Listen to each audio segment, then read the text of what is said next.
Hello and welcome to the Youth Action Podcast. This is episode 2. I'm here with Savannah. Say hi. We are at All Saints Academy during Savannah's lunch break. Thank you very much. So if you can hear like chewing in the background, it's definitely not me.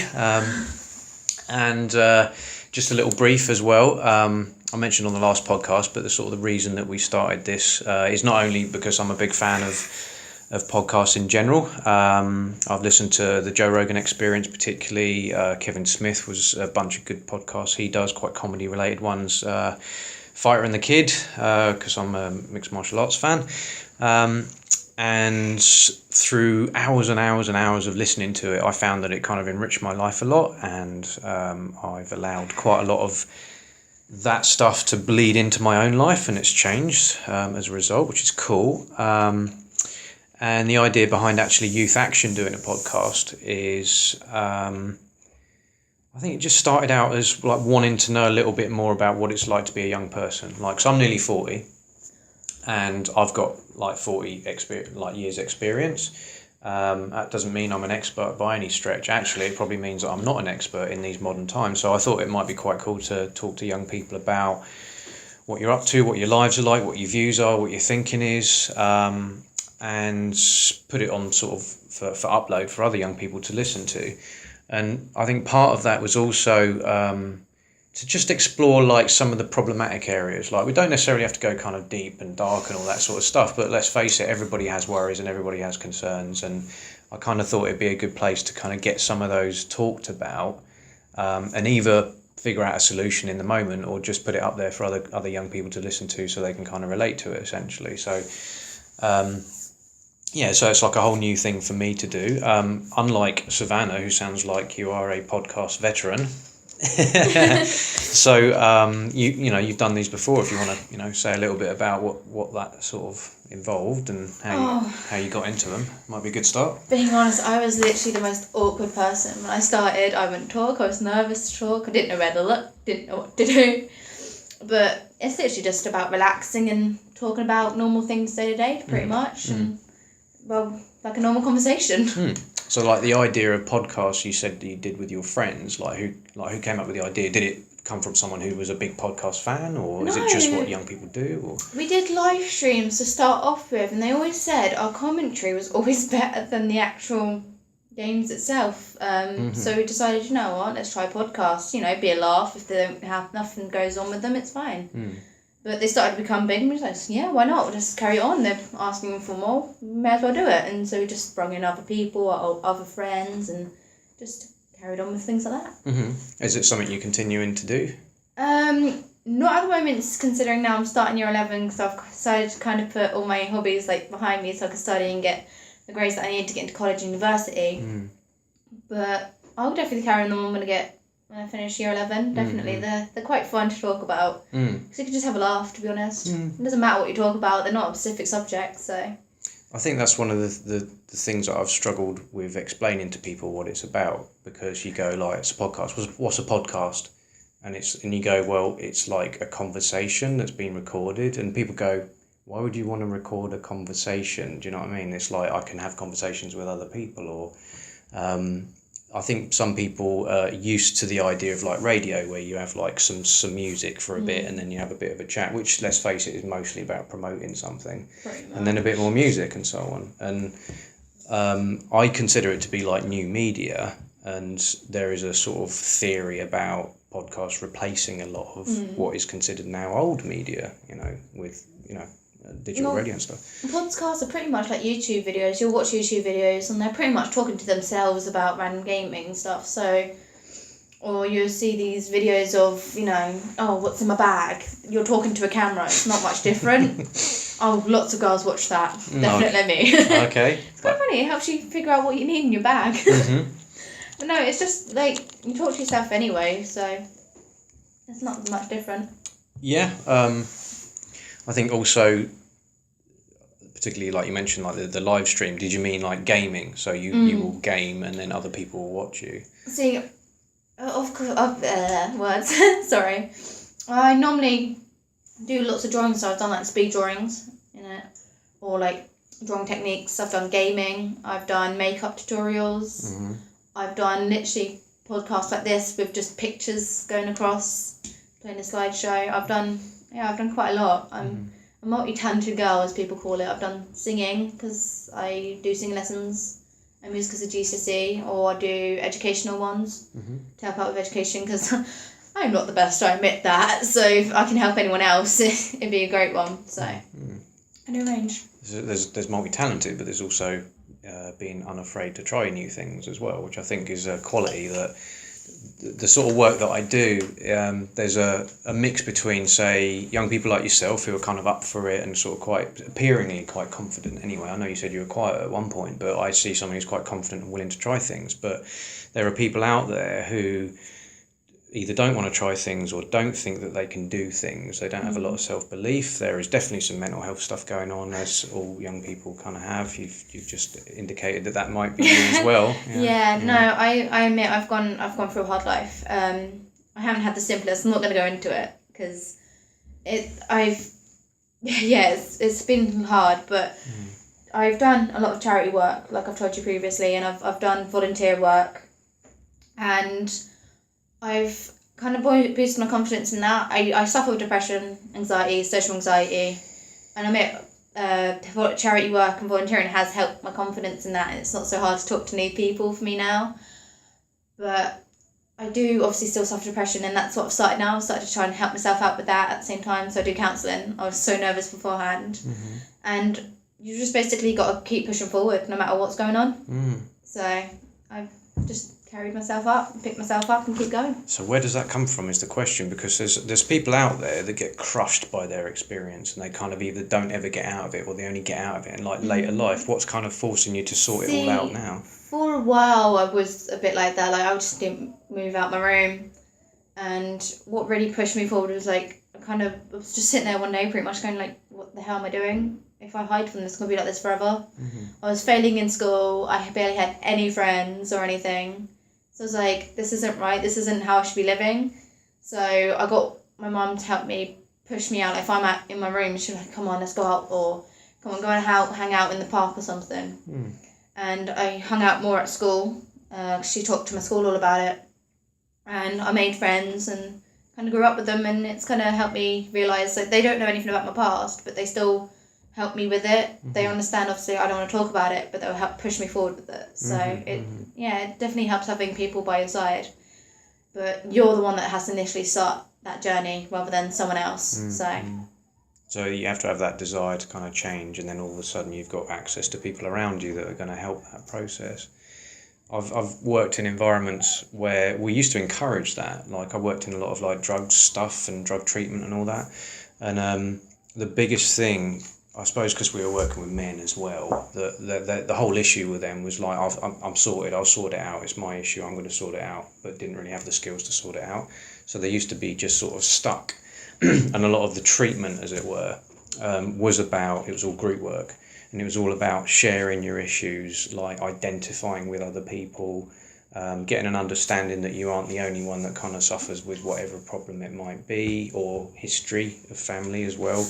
I have to admit, it does really help getting to talk about it. Like, obviously counselling doesn't fix it, but it helps you kind of accept it and accept that that's part of you. You shouldn't be ashamed of it no matter how bad it's been.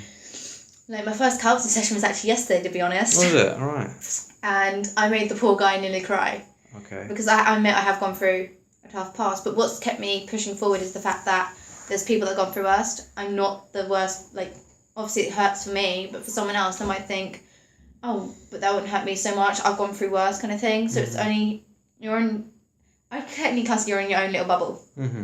And you only worry about what's in your bubble and everything, and then you kind of realise, wait, there's a lot worse out there. A lot worse could have happened. Come on, push yourself forward. You can see these people that have gone through hell and back, and they've pushed themselves forward. So you just got to be inspired, pretty much. And also understanding that there's a solution as well, like that you are attempting some of the things that you've got at least an inkling that they'll probably help resolve some of it, or at least take some of the pain away, or whatever. And I think that's quite mature, actually. Because when I came out of the drug treatment stuff, my whole thinking, I suppose, was that all the guys that I worked with that had drug or alcohol issues had usually issues from their childhood that were just like unresolved, and that was the reason why they kind of went where they were. So the theory was, if we work with younger people, we can kind of nip it in the bud a little bit before it becomes a problem. And most of that usually is about talking about what's going on for you. I mean, you mentioned like depression. I mean, depression comes a lot from like a belief that you kind of have low self-worth, or you're kind of not able to do things, and low confidence and all of that. And a lot of the stuff that we did around the guys was kind of just gently boosting that and introducing the idea that they're just human, you know, and that we all have problems, and that there is a solution. I think a lot of the time that was what was the most relief. The guys realised that, okay, if I follow this program, then I'm going to get well. And in a sense, it was easy from that perspective, but also kind of hard to engage them at the very, very start, because there's a lot of resistance. And like you said earlier, like your kind of default was to hide in your room. And I relate to that as well, because I was kind of one of those quiet kids, and it was the world's just too damn scary was my kind of view. You know, if I interacted with people, I'll probably get it wrong anyway, so it's best not to even just interact with people. Take chances. You're nodding there, yeah.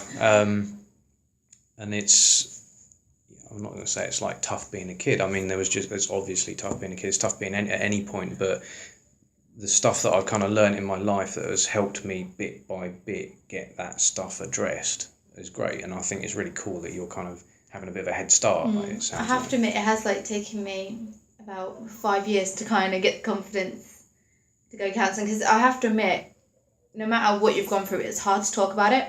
Because you kind of feel ashamed of it, like you blame yourself partially because of it, like, oh, if I did this would have changed, this wouldn't have happened. And that's pretty much what I've been doing for a long while. Like, if I did this wouldn't have happened. If I did that, you know, I could have changed that outcome. But when it's happening, you can't really change anything. Mm-hmm. So all I can just say is pretty much push yourself forward no matter what. Mm-hmm. No matter what you're going through, you kind of got to realise, you know, you can't just hide away from it. You have to push yourself forward. It's going to be hard. It is going to be hard. I have to admit, I've gone through quite a few mental breakdowns, you know. Pretty sure my friends are tired of that one. But no, you just keep pushing forward. That's pretty much the simplest thing you can ever say to someone, is push forward. I know it's hard, like it's so much easier saying it than doing it. Obviously going through it myself, but no, if you hide about, then it's not going to happen. Hence why I do volunteering now. I have done for a year, and then before that I've done like 2-3 years of charity work. So let's talk about your volunteering then. I mean, you know, it was considered to be a bit of a starting point for the podcast anyway. I don't mind where it goes. It's just like, you know, let's focus on that a little bit, because we are, after all, youth action. So how did you get into volunteering, and kind of what sort of prompted that? What really started me wanting to like help out, you know, be helpful, was my charity work. See, we're massively into cars. I used to work on cars with who used to be my stepdad. Sadly, my mum and him broke up. Things got complicated, but he worked on cars in a garage, and I'll always help out. Like, I might have been 7 or something, but I used to just always love to work on cars. It was definitely a fun thing to do. And we decided, you know what, let's do a rally. We bought 2 BMW 844s, very nice, and we kitted them all up, fixed them and everything. We made special kits especially for them, so something you wouldn't see normally, and that kind of helped me get out of the house, like my start of the journey. And then when we did the rally, we had to obviously build up money, and the rally was 11 countries in 8 days. Sadly, I couldn't go because I was in school, and school's a bit more important. But I went all to the car shows and everything, and we used to raise money. And at the start, everyone would be like, come on, go and raise money, go out there. Because obviously, I was quite young at the age, and I was apparently adorable, as they put it. I really was. But I was short and young. And I went around my mum, and I noticed that because I was a kid, people didn't really say no about the money. And then this one woman, I remember the first time I did it, this one woman literally emptied her purse of change into my bucket.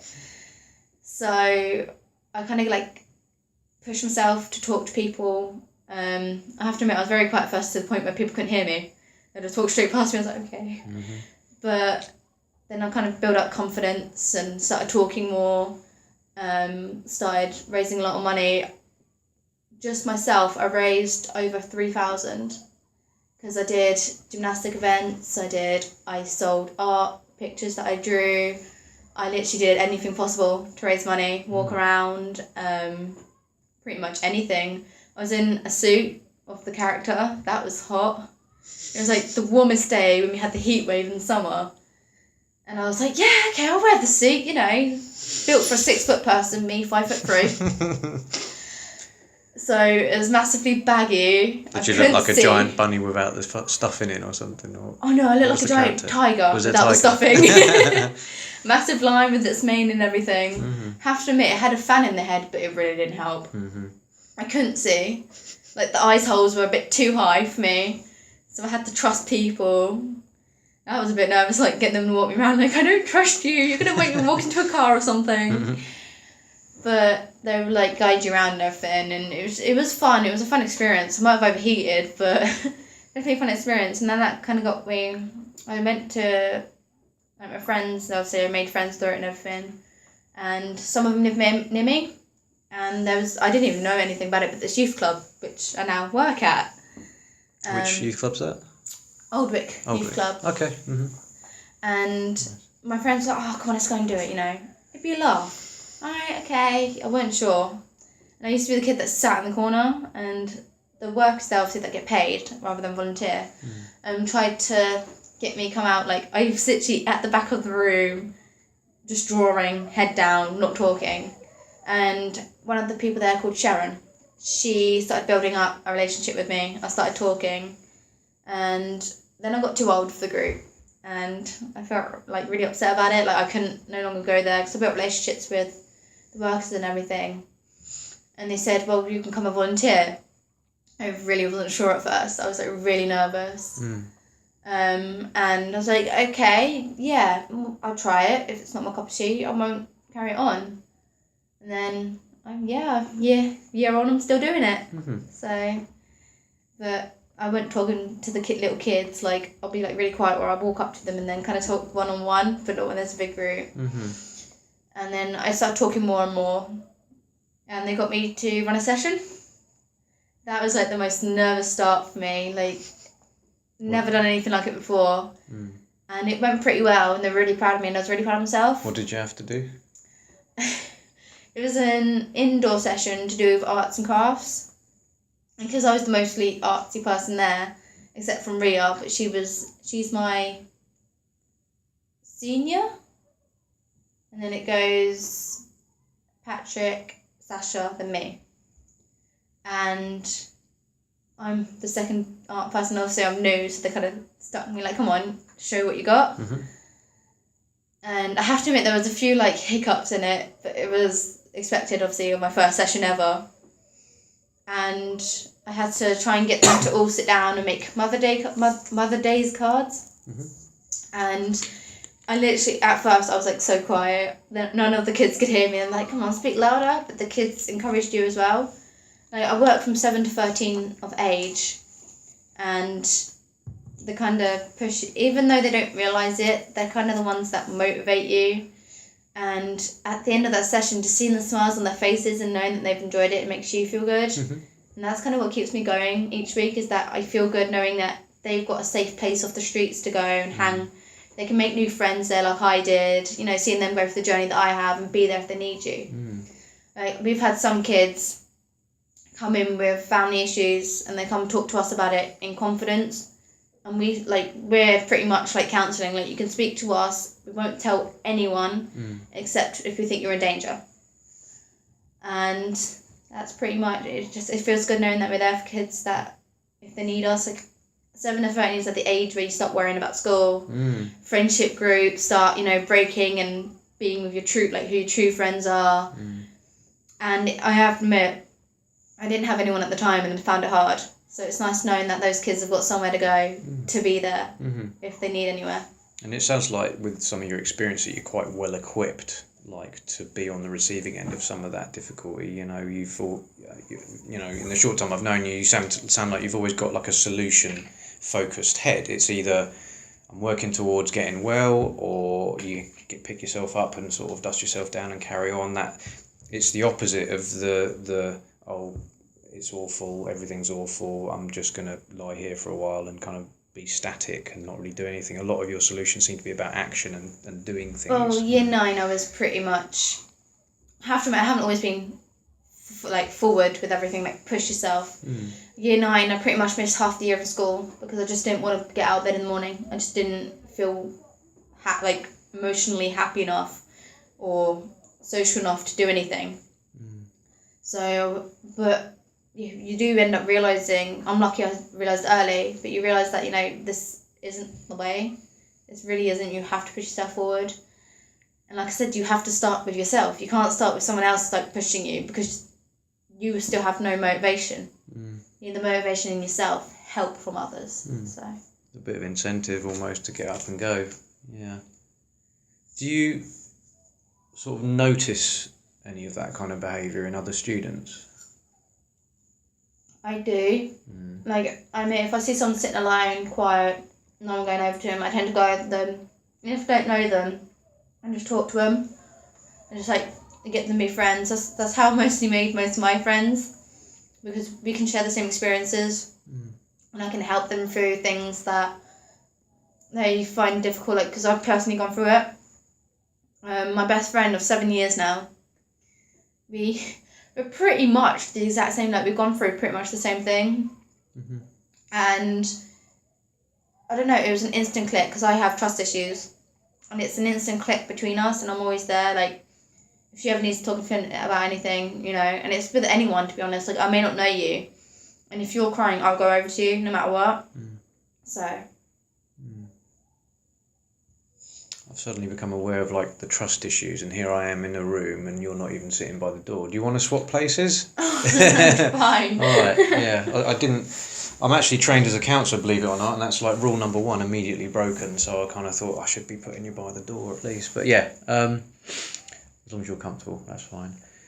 The conversations that I've had with some young people is that it kind of goes two ways when you've got problems. You either get the isolated kids that kind of just sit quietly, or you got the noisy ones that just sort of just can't sit still and are disruptive. And there's when we were setting up this little company we're doing, that was the two things that we focused on, because we had this perception that a lot of schools sort of they might not notice the quiet kids.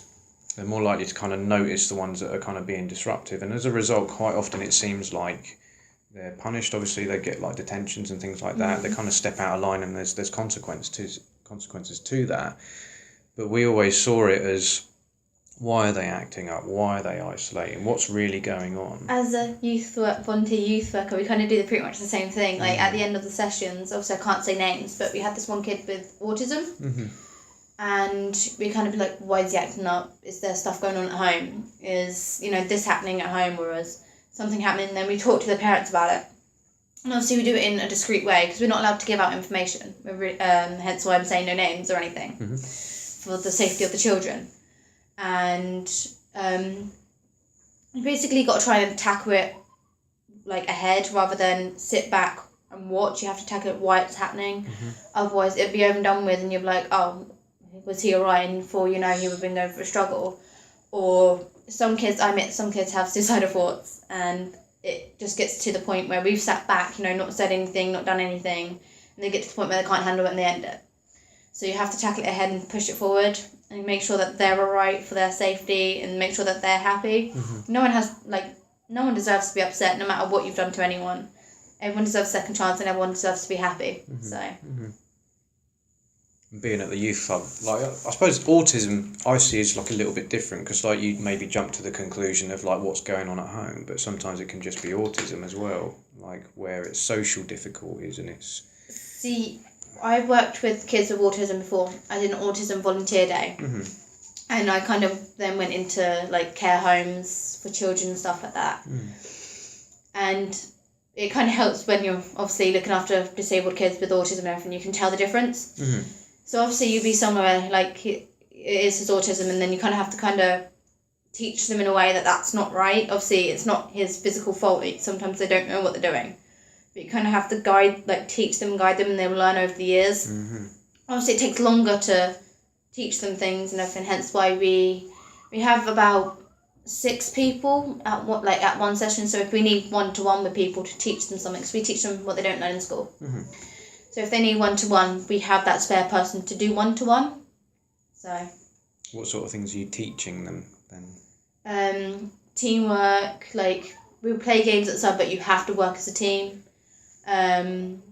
Puzzles with the brain, obviously you learn things at school but you got mental puzzles, so like we make it fun at the same time because it's meant to be a youth club. You're meant to enjoy yourself, and you don't realise you're learning. Like we do these I don't know what you call them, but they're like courses, AQA courses kind of thing, but for children. And we've just done one about confidence. And obviously you have to do writing and everything, but you teach them how to spell during this and everything, but they find it fun because you've got to do games with it. You know, what boosts your confidence, and what game can we play to make them boost their confidence, and what makes them make new friends and help, or what shows them what confidence is. We play this game, The Sun Shines On. So you go, the sun shines on people with blue hair. And they really enjoy that, and it shows them, you know, there is categories, but you don't pick on them, you make it something beautiful. So the sun shines on, happy. Sun shines on people with brown hair, you know, it's happy that people have brown hair. Not, you have brown hair kind of thing, like pick on them. So it kind of shows them in a way that, you know, you got to be nice to it. We did this bullying thing as well that I have to admit we did fun on Facebook. Facebook's an amazing thing when you do things with kids. Before the kids, you see you beat up, you bruise this apple on the inside and it's still perfectly on the outside.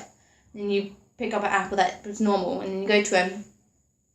Is there any difference? And obviously they don't know. It looks the same on the outside. And then you give the apple that's bruised on the inside and hand it round and go, say mean things to it. Then the one that isn't bruised on the inside, you hand it round and you say nice things to it. Then you cut them open, then it shows. And they definitely did learn from that, and they were really intrigued into it. It obviously makes them laugh and giggle because, you know, they're saying something mean to an apple. But they enjoyed it. We've done music things as well. I'm a musical person, artsy person, and we done rhythm. So obviously there's some of the kids are like, I want to be a singer when I grow up. I want to be a producer when I grow up. So obviously schools really just teach, in middle school and lower school and middle school, is what I realised, they teach you really just playing instruments. They don't really teach you much about rhythm or anything. So we obviously dulled it down so they understand, not to, you know, GCSE level. But we play games where we will rock you. You literally just have to go to the beat to that and everyone just sings it and everyone just, it's so nice seeing them all join in, smiles on their face, giggling and laughing. You know, and that's what they should be at that age. They shouldn't be worrying about friendship. They shouldn't be worrying about, you know, what style of clothing they wear because you get picked on about it. They should just be having fun, being children, pretty much. And these are all younger kids than you are, or are they? Age group of 7 to 13. Okay.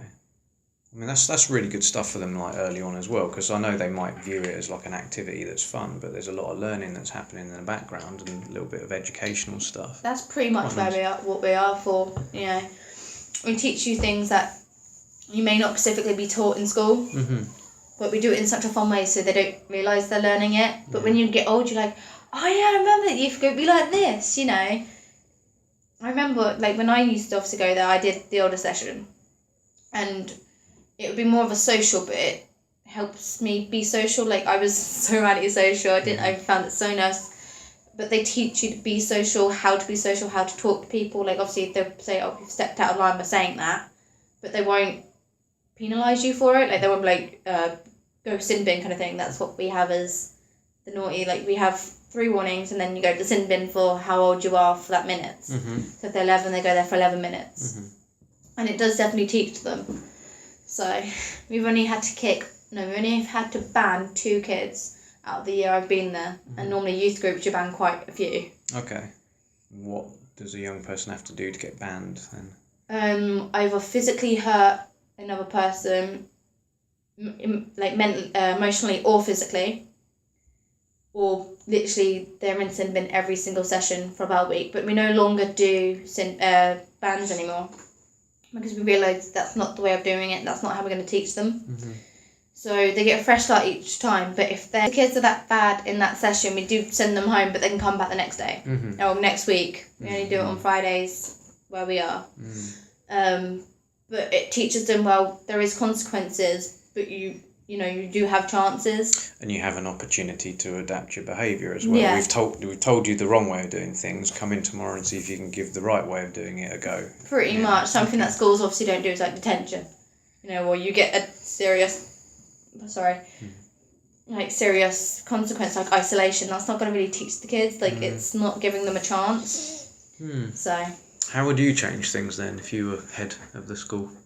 It would be more like... See, I wouldn't send them home. And given that Helen's probably going to listen to this... Yeah, I know. We're not talking about necessarily All Saints. We're talking generally how schools would probably make things better. I wouldn't say, obviously, send them home like we do, because education is obviously important, but it's not like detentions or anything, because the kids are just going to sit there and then do it again, like they do. It'd be more like, obviously tell them they've done something wrong and obviously punish them for it, but then kind of like show them the right way of doing it. But that would be mainly for young years due to the fact that older years don't really respond the same way. Okay. I haven't been able to do older years yet since I'm only 15, but I'm planning to be volunteering until I leave, so... But it's also a good foundation for what you might take forward. So if the concept is that there is behaviour and there is a consequence that is going to be put in place to adapt that and help you learn about it, there's a certain amount of that could be transferred to sort of older people to a certain extent, I guess. I mean, I suppose I'm looking at from my perspective as a 40-year-old, I'm seeing a lot of kids that are growing up, let's say boys that are growing up without fathers for the most part. There just seems to be a lot of sort of splitting up, and there's a question over how do you know how to be a man if the main role model in your life isn't really there? And that person might have been someone to direct, to give an idea about how to do things, to help people understand what's right and what's wrong, I guess. And we're not saying mum's not doing that, but there has to be something said about males receiving information from other males. I see where you're coming from, parents can't teach them how to be a gentleman kind of thing. Mums can't teach them that through showing them how to be, if you get what I mean. Obviously, you can show them how to be polite and be, preserved, I can't say the word, conserved? Maybe. Something like that.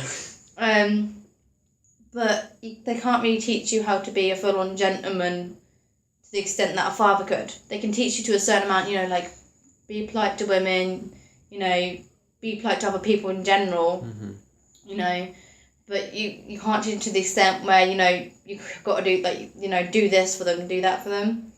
So I have to admit, growing up with one parent myself, there is some things you don't learn. I don't have a father. I'm kind of happy you don't, considering. There's some things, obviously, you will learn from your father, even as a girl, that I haven't learned, but it doesn't really affect me too much, because I do have a mum that tries, but sometimes mums, obviously, they try to be both parents, like my mum has, but sometimes they can't do it. So I have to admit, my mum's had struggles sometimes. And I respect that single parents try their hardest for the kids, because obviously they love them to death. But parents can't always get it right. And that's kind of what our youth groups are as well. We have single parents come in, thank you for teaching my kid this, something that I haven't been able to do. Or their parent is having a rough patch where just everything's going wrong for the parent, and we're there for the child if they need any emotional support or just time to get away. And I think that's what we need more places like youth clubs, or just areas that kids can just go and hang out rather than hang out on the streets, or because then they're going to be influenced at the same time. No matter how hard your parents are working, you can both have both parents still, and they'll be working super hard, the nicest parents you could ever meet, but so you might, you're going to be influenced by people in the street smoking or something. You might have, like I said, the politest parents ever, trying to do everything right. They have done everything right, but you're not going to stop it if it's on the streets. You said about a single parent can only do so much. I mean, there's also a good case for sometimes two parents aren't enough. There's an aspect of nobody really knows how to be a parent. There's not really a rule book or anything like that. It's like a trial and error, pretty much. Yeah, you just sort of give it a go and see what happens, and presumably you make mistakes. And most people, I would say, would be able to at least look at their own parents and go, you know, they got it kind of near, but there's a few bits that I'm not happy with, blah, blah, blah. Yeah. You know, everyone's human, as we say. Everyone's going to make mistakes no matter what. Like, it's literally just part of our lives. We can't be completely perfect, no matter how hard we try. So. And I think when I was going back to kind of, men without role models, as it were, when I used to work for the jails, I used to see a lot of that, because what tended to happen was you'd get a group of lads that had no dad around, and they would just tend to gravitate towards whoever the sort of nearest male role model was, who wasn't the most sort of functional person you could probably pick. And this is the theory about like why gangs start. You know, you just get like groups of lads just trying to figure out how to be men, really. They try and think like, oh yeah, that's like, he's a perfect example, when he's not, but you don't know if he is not, because you've never ever had the example. So it's like some girls have obviously grown up with their dad, and obviously girls are slightly harder to bring up, because, you know, we have puberty in our own way, and some guys just like fathers sometimes get embarrassed and don't want to talk to their children about that. So they don't have someone there like to talk about periods or bras and that. And obviously there are some fathers that do that, but it's understandable. Sometimes guys are just a bit uncomfortable with explaining it. So obviously girls have trouble sometimes. But so do guys. Like, it's for both genders. So even if you do have only one parent, you're still going to succeed in some sort of way. But then if you have one figure missing, you're going to go to someone else that may not be the greatest example, but you can't tell. And I think like one of the things that I've learned in my life is that even though I regard my parents as not getting it entirely right, the things they got wrong kind of shaped me as well, if that makes sense. See, I say everything happens for a reason. Yeah. You know, I have to admit, my mum's not been the best mum ever, and she hasn't been the worst. Like, I love my mum to bits. She's my sister, my mum, and my dad. But I wouldn't ever, like, put her down for something she's done wrong. Because I do things wrong. I always do things wrong, you know. You learn from your mistakes. So if you don't do something wrong, then you're never going to learn. Where have you heard that from? Is it from your mum? Have you heard that from somewhere else? Like, where did this idea of, like, these mistakes happen and you can kind of bounce back from them come from? It's kind of my own life experiences. Like, I have picked the wrong path before. I have gone down the path of hanging in the streets, being out late, you know, past curfew, and I didn't like myself. Like, I looked at myself in the mirror, I didn't see me anymore. It was not the kind me that I was nice to everyone, you know, not the person that you would want to particularly go up to the street and ask for help anymore. And I was looking at myself like, I need to change. So I had to break myself away.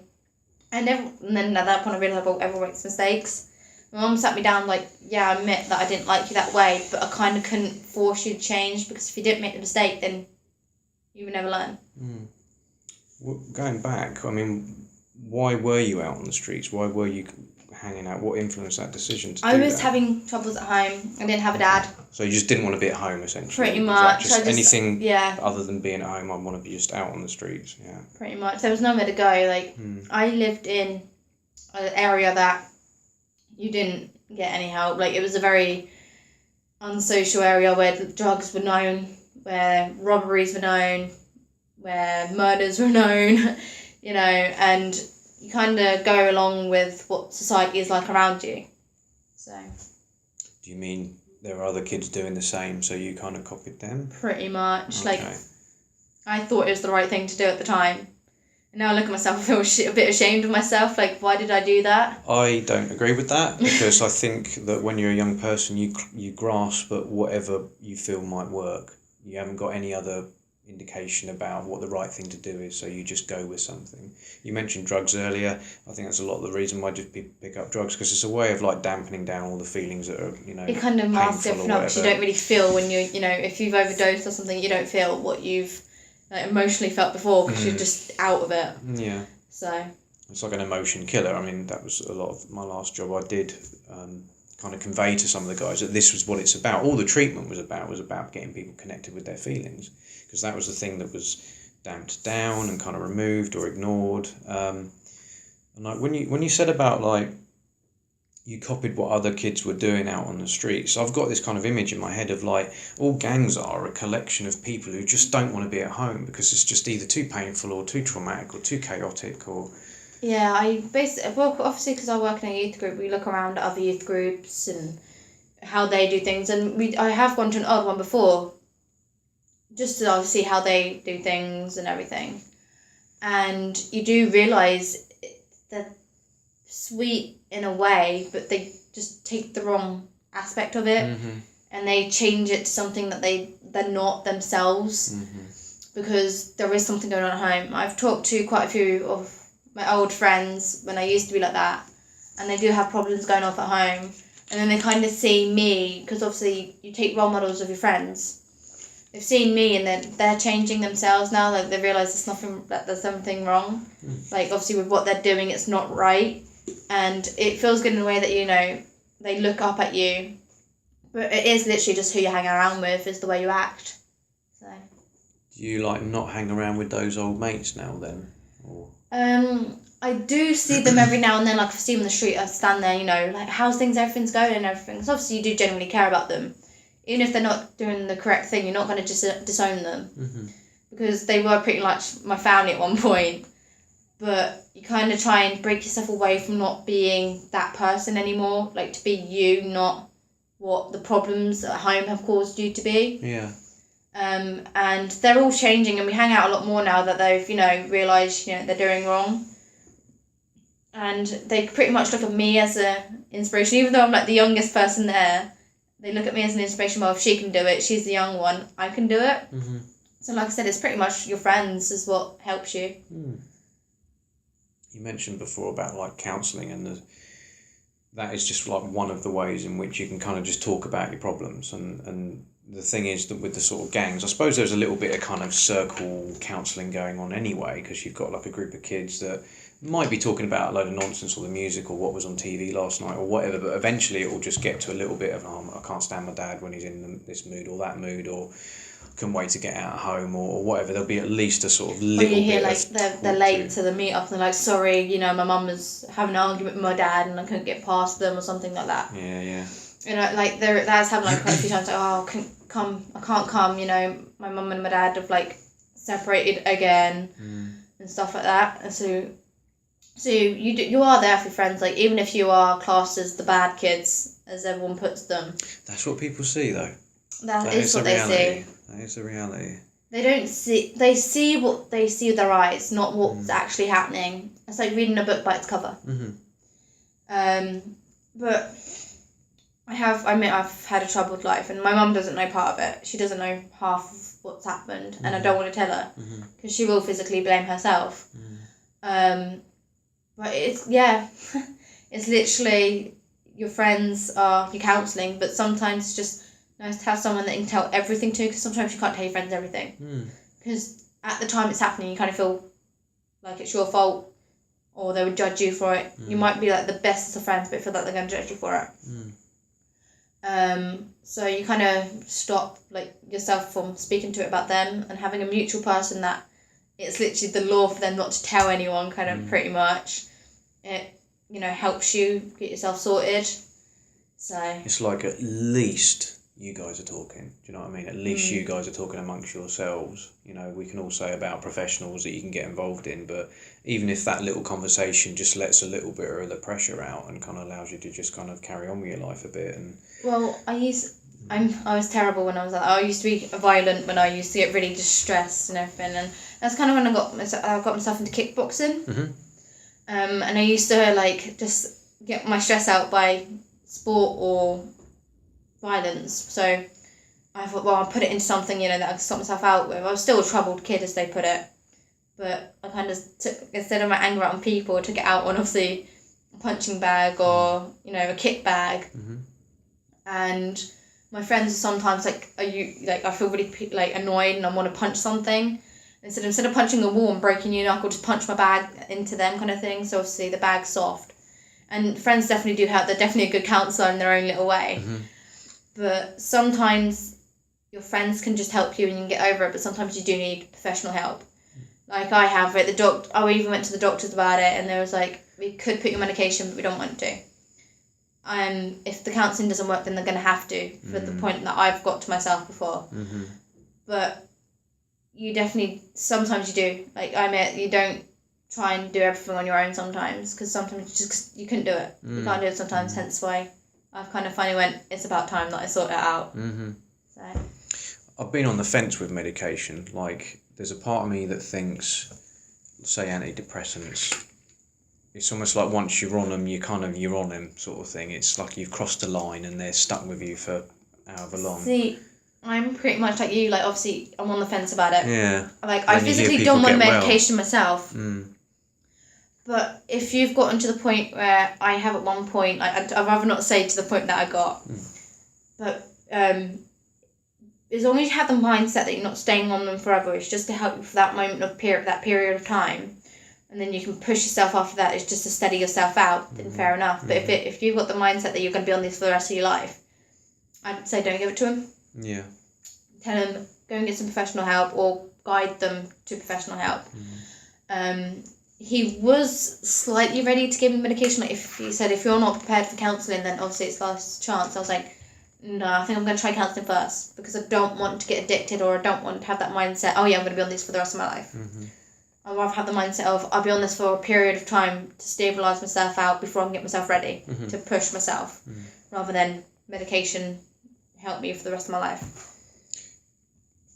Yeah, I mean, the reason I'm on the fence is, like you were saying, about the worry that there's going to be a dependence. But at the same time, you occasionally hear stories where people say it was the sort of first stage in getting well. You know, I needed a little bit of that before I moved on to another thing. Or, but there's always a concern as well. You hear a lot about, pharmaceutical people sort of trying to push these on people, because there's a financial attachment to it as well. And I'm sure, like, doctors are being ethical in their prescriptions, but there's also a concern, like you hear of stats about the rise in antidepressant prescription for young people, and there's a bit of a worry about that. Is it because of the pharmaceutical sort of influence, or is it because they really need them, or is it because the third one I think is kind of likely in a way, because when you're struggling, you want that feeling to go.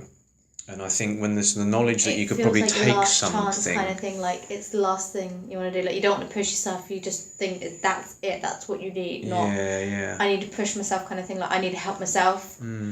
Like, I have a friend of mine, that had that mindset, and that it was like the only thing that would help him. And I kind of had to show him the way my journey has been. Like, he knows my whole journey.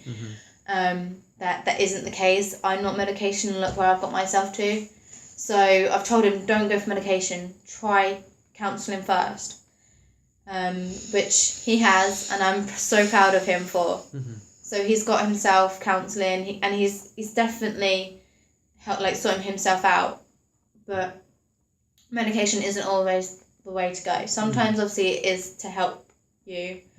I know a few friends that have just been on it a period of time, and then they push themselves, but not to rely on for the rest of your life, especially at such a young age. In terms of solutions, then, we've mentioned, drugs, we've mentioned counselling. Is there anything else you think works?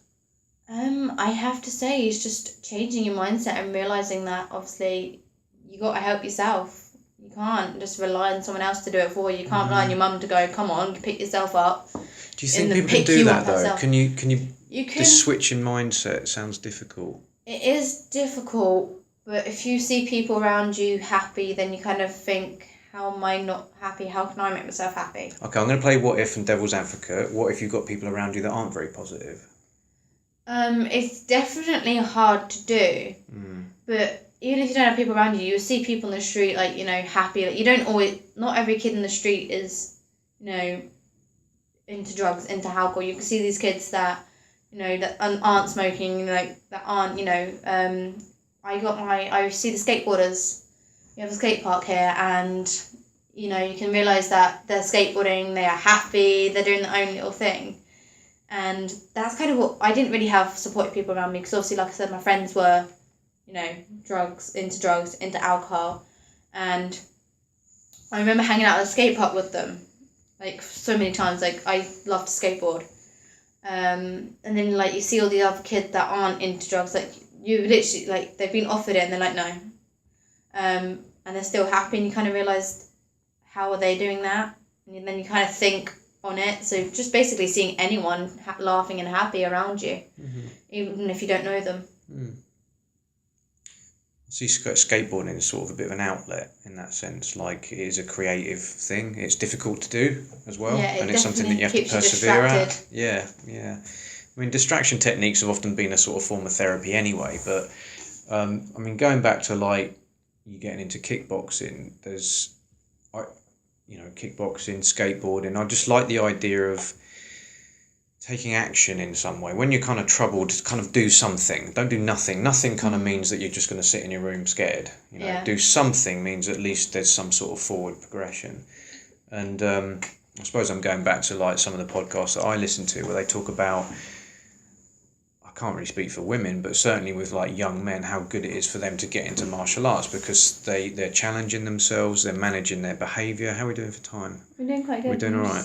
When have you got to go? Whenever, to be honest, because you've got lessons. We're not even, because it's our first week of lessons. It's not really lessons, just getting to know our teachers and everything. Oh, okay. I had Mr. Bowes previously, so I'm pretty known to him. All right, cool. Okay, good. I mean, maybe we'll wrap up in the next 10 minutes, maybe, if that's okay. Yeah. But yeah, getting into martial arts and I relate to this as well. Like I'm well into my martial arts as well. But I kind of really wish I would have done it earlier, definitely, because I've only done it in like the last 5 years. And is that there's so much that kind of can be learned, and not least that distracting element of learning something, of challenging yourself, of getting fitter as well. I think it's good physical stuff. You get your endorphins going, all of that chemical stuff going on.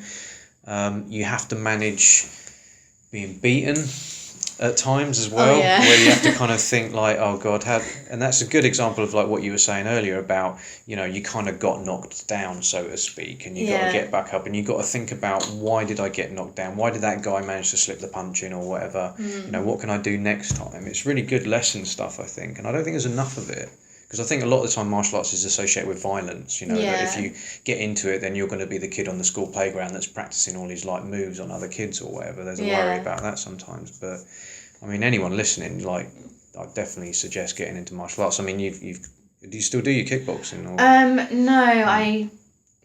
No, my physical health dropped. I was in hospital for like half a year, in and out of hospital, so I had to quit all my sports.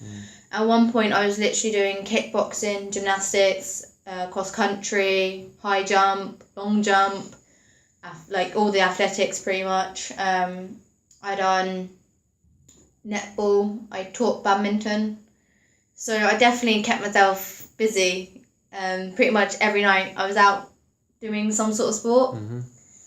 And I think that's kind of what helped me majorly as well, was the fact that I kind of decided, let's keep myself busy so I don't slip under with everything that's going on at home. I have a break from it as well. So yeah, that was definitely something that helped me.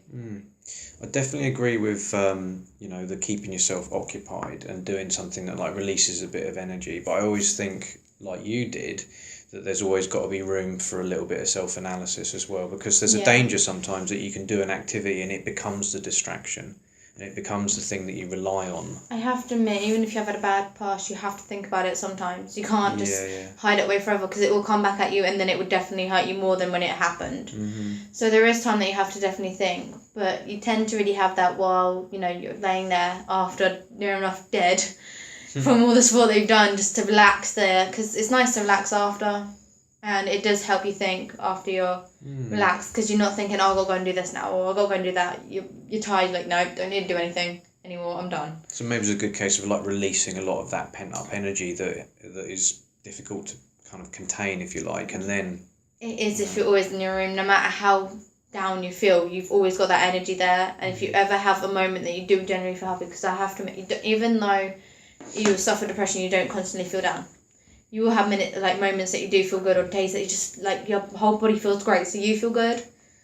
And you do have, then you realise how much energy you actually have, and you can't really get rid of it quickly enough. So, yeah, it's definitely something that I recommend. It's another example, I think, of, like, turning a negative into a positive as well. Because if it... Hello. Yeah, all good, thanks. About 10 minutes. No, I was just trying to sneak in. You're not recording this. Oh, we are, yeah, we're full flow. That happened last time, actually. I called it a cameo, because it's just, yeah. Where was I? Talking about martial... Yeah, pent-up energy. I'm going to find out where I was thinking. Where was I? Help me out. You're asking the most forgetful person ever. Oh, okay. You're on about releasing energy, something like that? Yeah, so, releasing energy to be able to kind of come to terms with some of the difficulties that you might have. Not becoming dependent on certain things as well, I think is good. But yeah, I mean, martial arts, big passion for me. I love all the UFC and the MMA stuff. So, I have to admit, it isn't just martial arts, it's just sports in general. Yeah. Just something that is energising. But you do have to be careful with sports, because sometimes you do overdo it, like I have before. I've definitely overdone it, and literally every time I come home I have a pull muscle. At one point I just dropped down to gymnastics, because I don't know why, but I thought I wanted to do it professionally. I didn't, but someone said that I could. So I kind of just focused on that. I did that like 2-3 times a week. And I got myself up to a level 6, which is pretty hard. Like, this is like Olympic level stuff. And this was when I was actually nominated to do a competition to obviously be the top best in Britain for the Olympics kind of thing. And that was literally when I felt ill, so it was like a major downfall. Like, I literally wanted to cry every day because it's upsetting. But you do end up overdoing it, and that's when I realised I have overdone it. I was like barely ever home, and if I was always practising or like having family time. It kind of came my life, that's it. My education failed. And I have to admit, if you do want to do something in sports, you still got to have your education there. You still got to have your family time there. So you can't just overdo sports and block everything out. You got to do. You got to have an equal amount of everything. So was this at a time when you hadn't really started addressing stuff? It was just a bit of a crutch. Yeah, it was pretty much just hide it all. Got you. Okay. We looked at that in the addiction setting, where you get people, we used to call them the runners, that just used to do marathons constantly, and there was always this concept of like running away from your problems, and like you said, there needs to be kind of time where you need to kind of actually look at it. Otherwise it is sort of an addiction. Maybe that's when it becomes an addiction, when you become obsessed about something to the maximum effect, so that you don't have to kind of dwell on some of the things. I have to admit, after obviously I quit all my sports and I finally got my physical health back, because I always, like, at the time when I was ill, I'd never thought it was my sport that caused it. And the doctors didn't think it was my sport that caused it, but then when you look back, like, the amount that I was doing, I was eating literally a meal of a toddler and doing sports of an athlete. So I kind of put myself into that situation. But after, I still wouldn't address my emotion in the way that I needed to. But I started contemporary dance, which, to make the dance look, well, like a nice, like it looks good, like happy to watch, like as if you put emotion into it. So that's when I started to realise that, I need to address my problems, and then it kind of helped through dance, because if I was angry, I could express it. If I was, upset, I could express it. If I was happy, I could express it through contemporary dance. And that's what made me actually realise that I need to sort out my problems, not just hide them. So that was definitely a kickstart for me. There's something to be said as well of, like, we always hear about people in the public eye, famous people, and then you do a bit of digging and they've got like a few things going on in the past. And it seemed to me that, like, people that have had pretty messed up lives make awesome creative people. They become, look at Eminem. I'll just pull Eminem out of the blue. Horrendous past that turned into, and luckily you could make money out of it, but nonetheless, super creative person, great with lyrics. You can get sculptors, you can get I was all sorts of reading artistic up on expression. Suncow, don't ask about it. It was just a project we were doing in computing, and something came up about Suncow, and actually he was homeless. He barely had enough money to get home to his parents, and then now look where he is. He's like the most famous man in the world, like richest, and it's impressive how much you've gone. And I think it's mainly the people that have gone through something devastating kind of helps them push themselves forward. Like, I've been there, I don't want to go back there.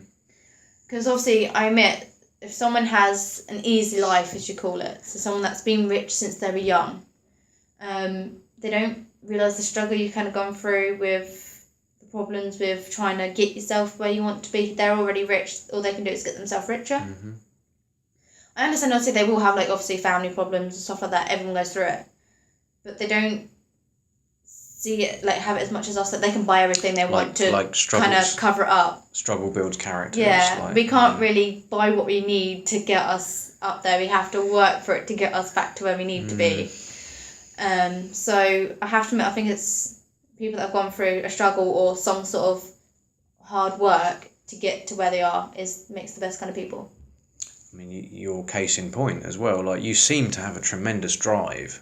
You know, there just seems to be like, right, this is the next thing. I'm doing this now, and trying lots of different things and getting outside your comfort zone and challenging yourself and all of that. And I think, like we said earlier about like a negative into a positive, you know, and it's almost like you needed that negative to be that driven at the moment, and it will serve you for the whole of your life, no doubt. Like I said, it's because you've been there before. You know what it's like to feel that down or being at that point, and you kind of want to push yourself to never be there again, because you realise how much it does how much, you know, you could have been happy. So when you're at like this point where you are happy, you finally get yourself out of such the low state, you kind of realise, I never want to go back there. I never want to do that again, because that was scary. So that's kind of why I pushed myself forward. Like, I never want to be there. I tend to never be there, hence why now I'm knuckling down in school. I'm trying my hardest to get the grades I want to be. Like, my target grades are like C's and D's, but I'm like, no, I'm getting A's. I'm going to try and get for A's. So you try and push yourself that bit harder, because you know that you need to get yourself up there to get yourself out of where you are. How is school? How are you doing? I'm actually doing quite well. I'm proud of myself. I've done my mocks, well, this year, but technically in year 10, because now I'm year 11. And they turn out not the way I wanted them to. I have gone down in some things, but that kind of makes you strive yourself to work harder, work better.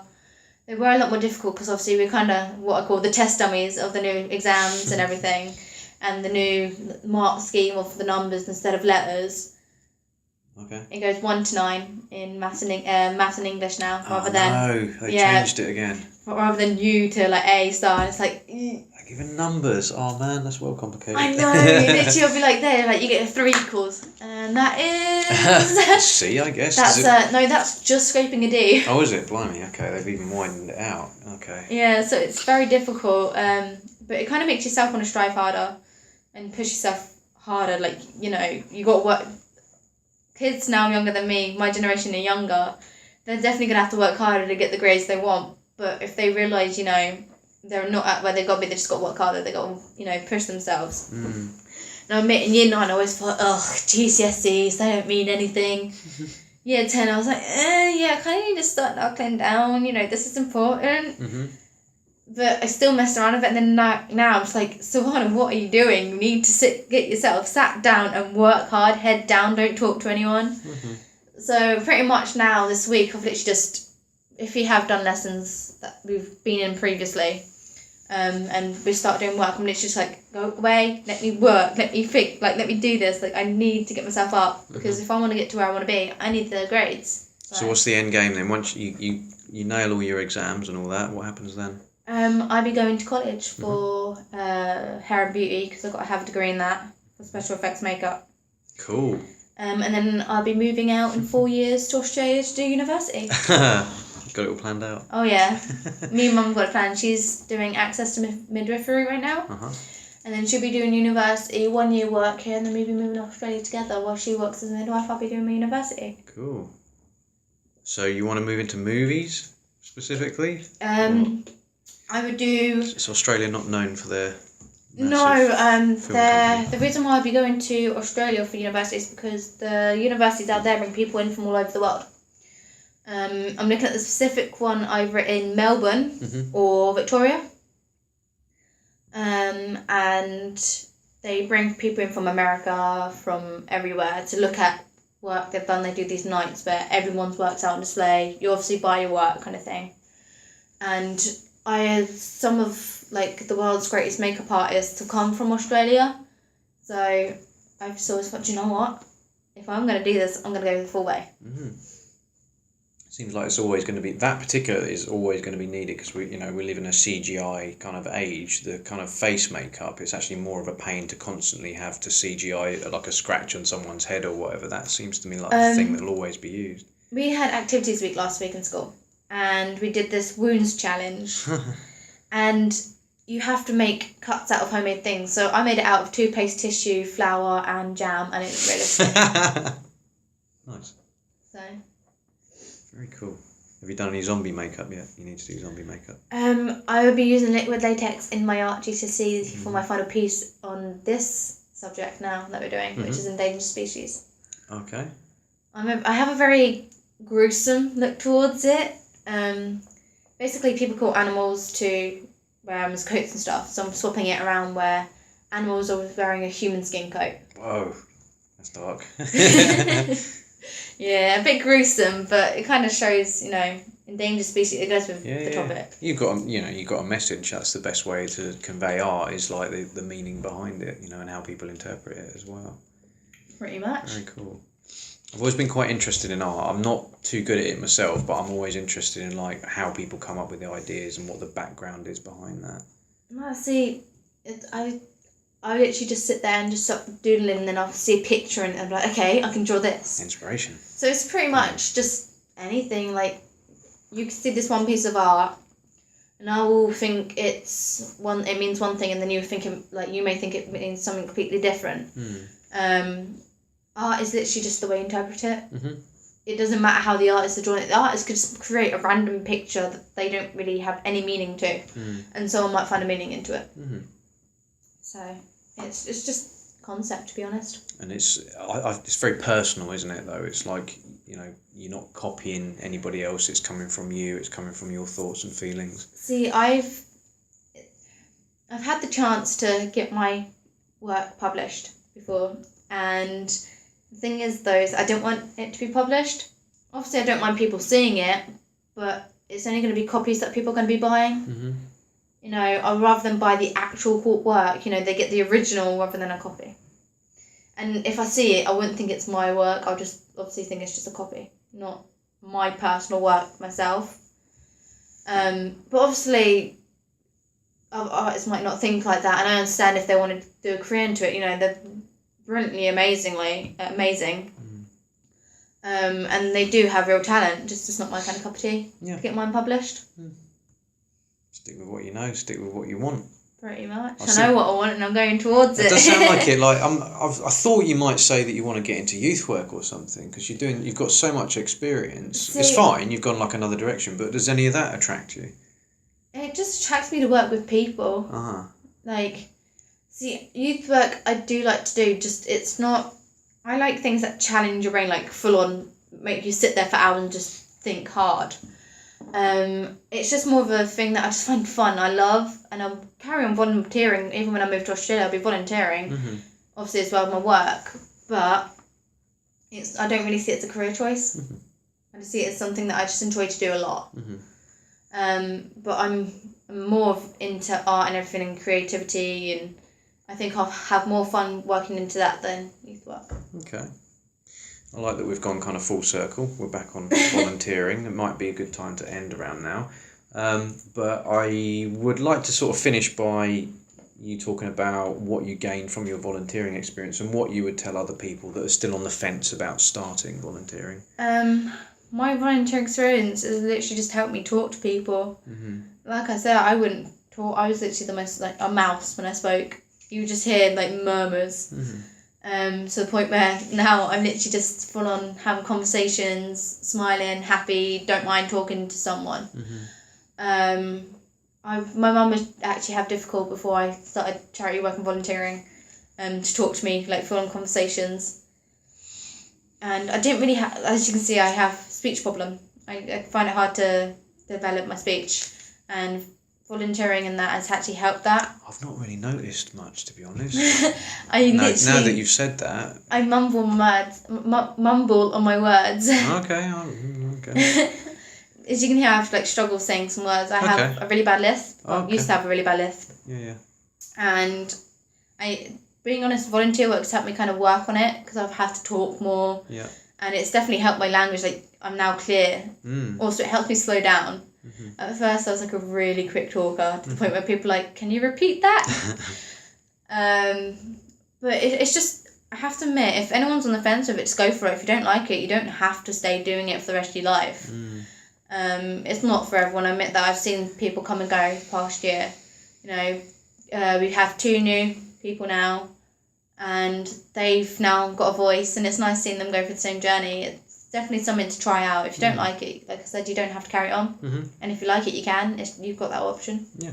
And it's a good thing to kind of put out there that if you personally feel that you're struggling with something, then there are things out there that you can do that can help you address that, like you've done. Yeah, like, definitely. Particularly with confidence, I think, as well. Like, when I do my presentations, I do sort of say there's really no way of gaining confidence. You don't like wave a magic wand and suddenly you're confident. And we all know confident people, and we wonder, how on earth did you get there? Like, how did you figure that one out? And speaking from experience, it's only been like a steady thing of doing things that have been a bit scary and a bit outside my comfort zone, and then you adapt and it becomes the normal. And then you do a little bit more that's a bit outside your comfort zone, and you kind of just build it up. Yeah. See, confidence, you're not born with it. You have to put it in there yourself. Whether that's just starting off with small things or going straight into like the big things. It's like a performer, for instance, you know, their first performance, I'm pretty sure like they were with me, like I was literally so scared that they were ready to run out. And then you see like Beyonce now, that it's just a natural thing that comes to you. And that's pretty much the same with confidence. Great. I think we'll probably leave it there. Yeah. Thank you very much. Thanks for listening, everybody. And signing off.